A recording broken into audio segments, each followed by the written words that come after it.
You have any thoughts on Midget Gems? I think the name change is absolutely ridiculous. And it's one of those stories where on the one hand, you think it's political correctness gone mad, which is a term I really dislike, but it is very appropriate here. But on the other hand, it does tell us something about the times we live in, and especially the way in which words are continually being taken out of their context. The use of the word midget in Midget Gems is not a term of abuse. It's not designed to hurt people with dwarfism. No one has ever bought a packet of Midget Gems and thought, right, I better go out and insult a short person. That just doesn't happen. So we have this failure these days to look at words within the context in which they're being used. And instead, we think that words have the same power in all situations. That's complete nonsense. There was nothing wrong with Midget Gems, and they shouldn't have been renamed.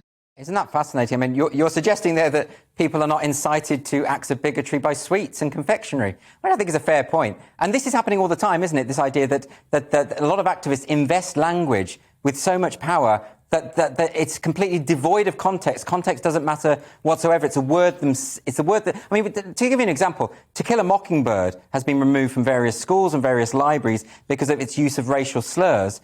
But the novel is using those racial slurs in order to evoke a racist era. It is attacking racism. In the context, if you remove the racial slurs, then it's less of an anti-racist novel. Exactly. And that's a classic example of not being able to appreciate the way in which words are used, the reason they're being used.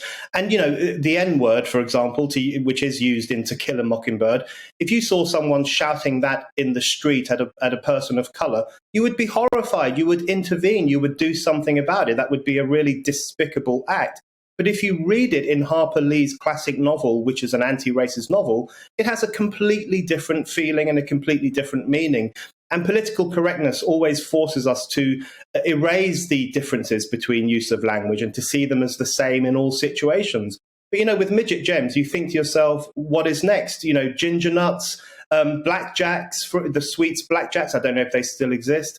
Or, you know, crackers. Cracker is a term of abuse for white people. Should I feel offended when I see rows and rows of crackers in supermarkets? I think that, you know, this ridiculous notion that where people go around waiting to be offended, looking for offense, almost enjoying that feeling of being offended. I think that's one of the key problems here, where people hunt down offense and they want to enjoy that thrill of feeling offended. And we've got to really push society beyond that.